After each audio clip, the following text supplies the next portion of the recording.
Hello, आदाब, सत श्री अकाल। तो कैसे हैं आप लोग? मैं आशीष कुमार यादव एक बार फिर से आप सभी लोगों का हार्दिक स्वागत और अभिनंदन करता हूं। अगर आपकी जिंदगी में आपका बर्निंग, आपका डिजायर स्ट्रांग होता है तो बड़े से बड़ा रिकॉर्ड, बड़े से बड़ा सपना आपके पैरों में होता है। एक छोटी सी स्टोरी सुनाऊंगा जो आपकी लाइफ में एक ऐसा बेहतरीन आपको मोटिवेशन देगी जिस चीज की आपको कल्पना तक नहीं होगी। एक गाँव में घोड़ों की रेस थी। सभी गाँव के सभी पंचायतों में से सभी घोड़ों को बुला लिया गया।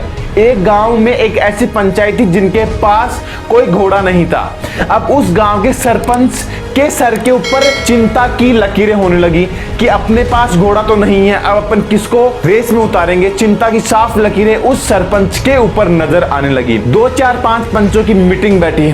फिर उन्होंने डिसाइड किया कि ये तो अपनी इज्जत का सवाल हो गया। फिर उन्होंने डिसाइड किया कि एक गधे को उस रेस में उतारा जाएगा, प्रकृति का वो नियम जो टूटने वाला था। फिर उन्होंने अपने गांव में बेस्ट गधे को चुना जो कि लगभग घोड़े जैसा दिखता था। अब उस गधे को इतनी बार बोला गया कि तू कर सकता है, तू रेस जीत सकता है, तू कर सकता है, तू रेस जीत सकता है। अगर एक बच्चा एक गुब्बारे को फुलाने की कोशिश करता है तो गुब्बारे में कम से कम थोड़ी बहुत हवा तो भरती ही भरती है। और यही चीज उस गधे के अंदर भी हुई।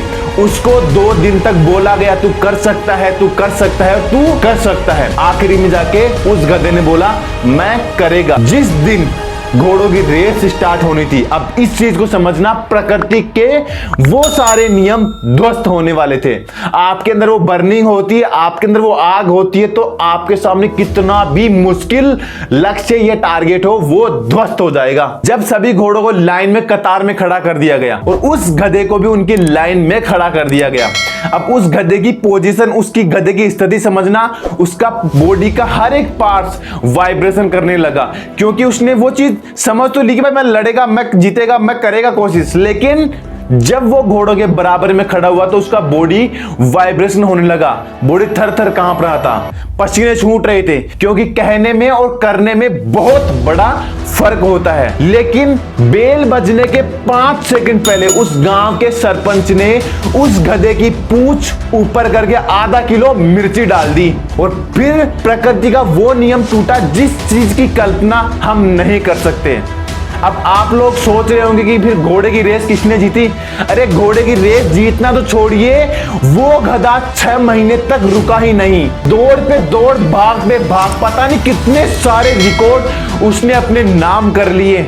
जितनी भी रेस हुई हर बार उस सरपंच ने वही कारनामा किया।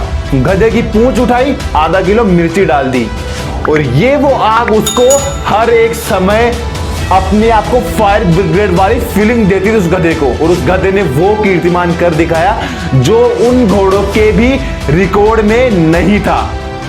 और ये स्टोरी हमें वही मैसेज देती है कि अगर आपका बर्निंग, अगर आपका डिजायर स्ट्रांग होता है, बड़े से बड़े आपके सामने रिकॉर्ड या बड़े से बड़ा आपके सामने सपना आपके पैरों में होता है, तो अपनी बर्निंग, अपनी डिजायर, अपनी आग को इतना तेज करिए कि वो आपके अंदर वो ज्वालामुखी पैदा करेगी। आपको वो चीज चाहिए ही चाहिए। इसलिए मैं फिर से बोलना चाहूंगा, बस करना यह है, आपको उस आग को धीरे धीरे बढ़ाना है।